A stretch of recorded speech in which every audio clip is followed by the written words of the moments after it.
Hi viewers, welcome to our channel. ప్రస్తుతం మనతో పాటు దాము బాలాజీ గారు సీనియర్ జర్నలిస్ట్ ఉన్నారు. వారితో ఒకసారి మాట్లాడదాం. సార్ నమస్కారం. సార్ నమస్తే. సార్, బైక్ల పైన వేగంగా వెళ్తున్న ఆ టీనేజర్స్ని ఒక ప్రముఖ డైరెక్టర్ ఎందుకు వేగంగా వెళ్తున్నారని ప్రశ్నించినందుకే వాళ్ళు అందరూ కూడా కర్రలతో ఆ డైరెక్టర్ మీద దాడి చేశారని చెప్పేసి ఒక వార్త ఇప్పుడు వైరల్ అవుతుంది. సార్, అసలు ఏం జరిగింది ఈ ఇష్యూలో? ఎవరా ప్రముఖ డైరెక్టర్ అండ్ ఎందుకు టీనేజర్స్ ఈ మధ్య కాలంలో మనం చూస్తూ ఉన్నాం ఈ విధంగా వేగంగా వెళ్ళడం, అడిగిన వాళ్ళపైన హార్ష్గా బిహేవ్ చేయడం చూస్తున్నాం. ఎందుకు ఈ విధంగా చేస్తున్నారు sir? Telugu director Odela railway station 2 అనే 2 సినిమాలు ఆయన తీశారు. ఓదెల రైల్వే స్టేషన్ లో వశిష్ఠ సింహ యాక్ట్ చేశాడు. నేను డైరెక్ట్ చేసిన నైమ్ డైరీస్లో కూడా ఆయన హీరో.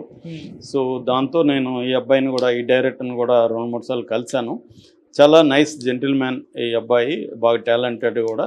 సో అతను సంపత్ నంది అసిస్టెంట్. సంపత్ నందిని ప్రొడ్యూస్ కూడా చేశాడు ఈ సినిమాని. ఓదెల రైల్వే స్టేషన్ 2 ఇంకా రిలీజ్ కావాలి. మొన్ననే మన మహాకుంభలో దాన్ని ట్రైలర్ని కూడా లాంచ్ చేశారు. సో అతను కన్నడలో కూడా ఒక సినిమా డైరెక్ట్ చేశాడో నాకు ఐడియా లేదు. మొత్తానికి ఆ డైరెక్టర్ నిన్న రాత్రి జూబ్లీ హిల్స్ నుంచి కృష్ణానగర్ వెళ్తుంటే అక్కడ కొంతమంది బైకర్స్ గుంపులుగా వెళ్తూ చాలా వేగంగా వెళ్తూ హంగామా సృష్టిస్తూ ఉంటే ఇతను అడిగాడు ఎందుకు ఇలా చేస్తున్నారని. దాంతో వాళ్ళు కర్రలతో తీసుకొచ్చి విచక్షణారహితంగా కొట్టారు. ఈ లోపల అక్కడ బైక్ ఆ టైంలో వేరే వాహనదారులు ఆపి వచ్చేసరికి పారిపోయారు. సో ఈ అబ్బాయి డైరెక్టర్ వచ్చి జూబ్లీ హిల్స్ పోలీస్ స్టేషన్లో కంప్లైంట్ చేశారు. జూబ్లీ హిల్స్ పోలీసులు దీన్ని విచారిస్తున్నారు. సీసీటీవీ ఫుటేజ్ ఇవన్నీ సేకరిస్తున్నారు. వీళ్ళ మీద కేసు నమోదు చేసే అవకాశం ఉంది.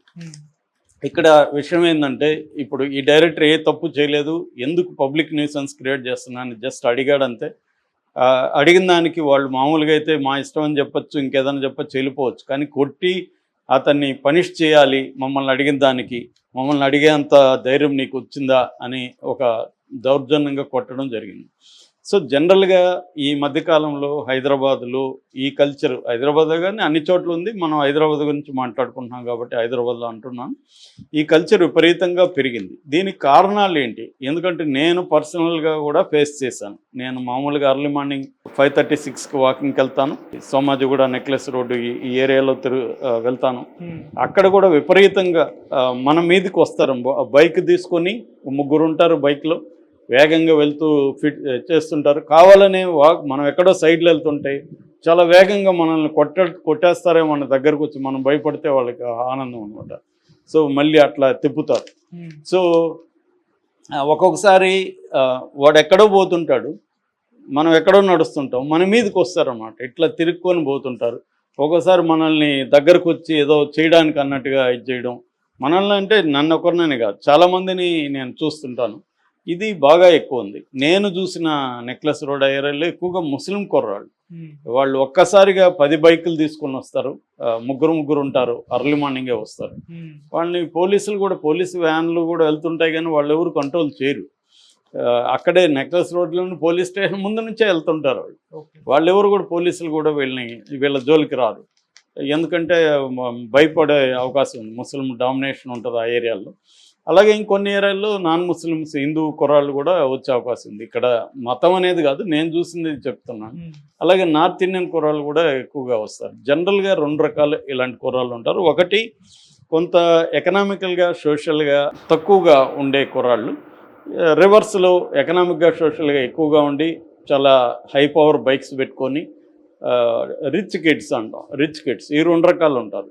ఇప్పుడు కొట్టింది రిచ్ కిడ్స్ అన్నట్టుగానే మనకు కనబడుతుంది. ఇదే ఈ పూర్ కిడ్స్ ఏమో కొట్టి మనల్ని టార్చర్ పెట్టే స్థాయికి రారు. వీళ్ళు మహా అంటే భయపెట్టేలాగా హడావిడి చేసి భయపెట్టి వెళ్ళిపోతారు. వాళ్ళు మనల్ని కొట్టడం లేదు.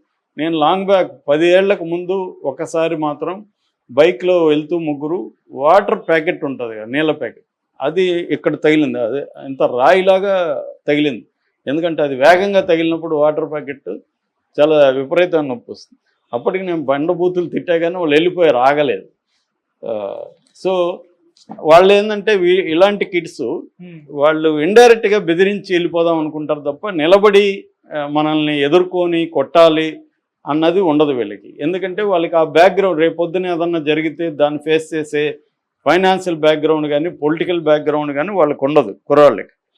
అది ఒక బ్యాచ్. ఈ బ్యాచ్ ఏమో తన్ని కొట్టిన బ్యాచ్ ఏమో వీళ్ళకి ఫైనాన్షియల్గా డబ్బులు ఉంటాయి, పరపతి ఉంటుంది, కెన్ అంటే మనం ఎవరైనా కొట్టగలము, కొట్టి తప్పించుకోగలం అన్న ఇది వాళ్ళకు ఉంటుంది కాబట్టి అది చేస్తున్నారు. ఈ 2 రకాలు ఉంటాయి. జనరల్గా టీనేజ్ కుర్రవాళ్ళు ఎందుకు ఇలాంటివి చేస్తారా అన్న దాని మీద చాలా రీసెర్చ్లు కూడా జరిగాయి అన్నమాట, ఇండియాలో కూడా జరిగాయి. బేసిక్గా ఏంటంటే అసలు ఏమేమి చేస్తారన్నప్పుడు వీళ్ళు వచ్చి ఒక విన్యాసాలు చేస్తుంటారు, అంటే స్టంట్స్ అంటాం. ఎటువంటి సేఫ్టీ గార్డ్స్ ఏమి ఉండవు, వాళ్ళు హెల్మెట్లు వేసుకోరు.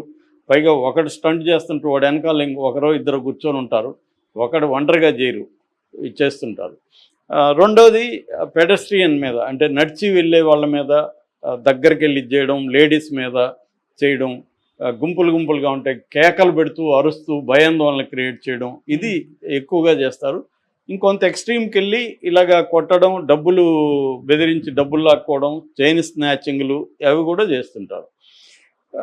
ఇది ఎందుకు చేస్తారు అన్నప్పుడు ఫస్ట్ది థ్రిల్ సీకింగ్ నేచరు కుర్రాళ్ళల్లో ఉంటుంది. థ్రిల్స్ వస్తుంది వాళ్ళకి, అంటే అడ్రినల్ రష్ అంటారు.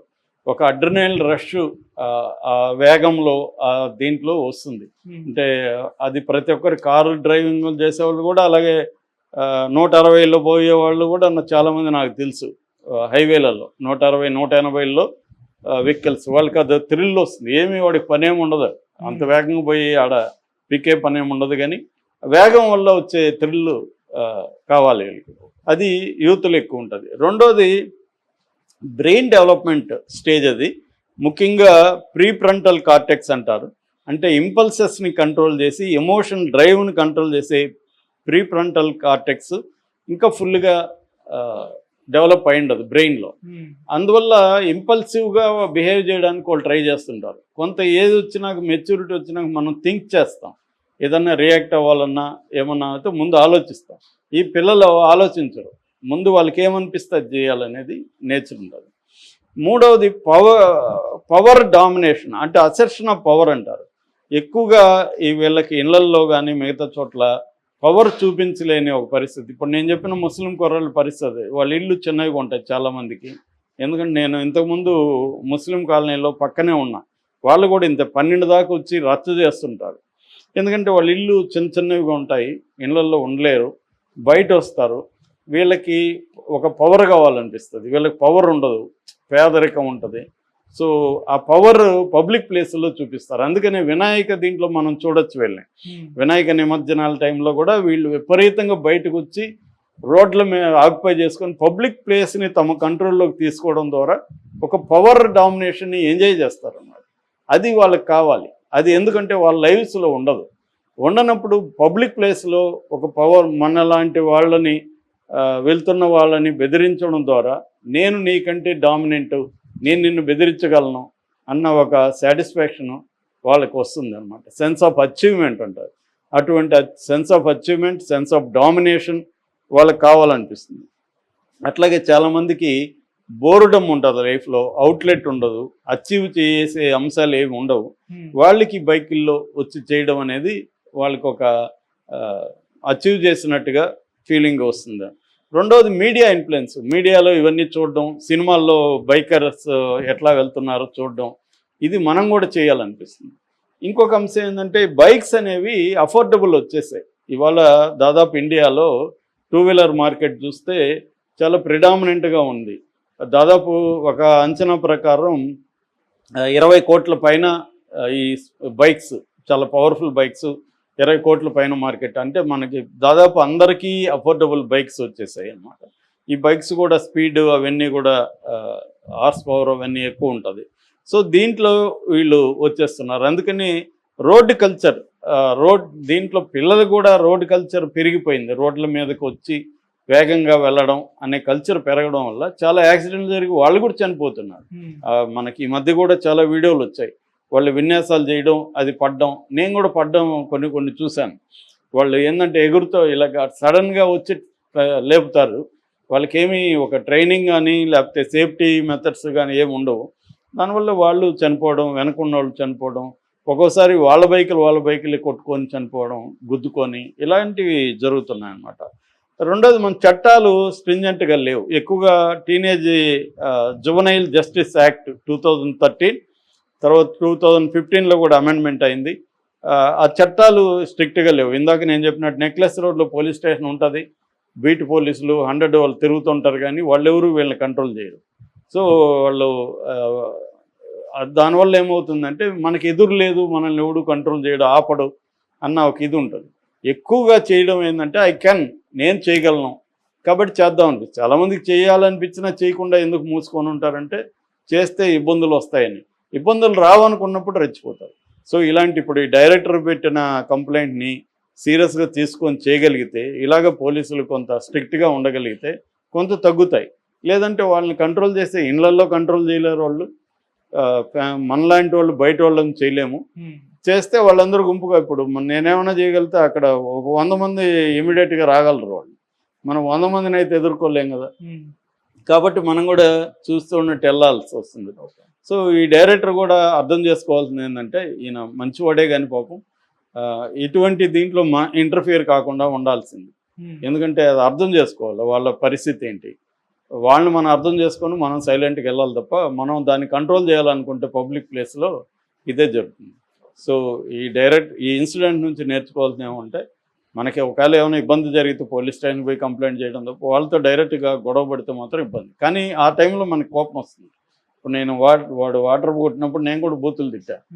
వాడు వచ్చుంటే గొడవలు అయ్యిండేది, నేను దెబ్బలు తిని ఉండేవాడు, ఏం జరిగింది. కానీ మళ్ళీ ఆలోచిస్తే అట్లాంటి మనం కూడా రియాక్ట్ కాకూడదు అలాంటప్పుడు. కానీ రియాక్ట్ అవ్వకుండా ఉండలేం, అది మేజర్ ఇంపార్టెంట్. ఏదేమైనా దీనికి పేరెంట్స్ బాధ్యత వహించాలి, తర్వాత పోలీస్ యంత్రాంగం, లా ఎన్ఫోర్స్మెంట్ ఇవి కొంత స్ట్రిక్ట్గా ఉండాలి. ఎందుకంటే ప్రాణాలు కూడా పోతున్నాయి.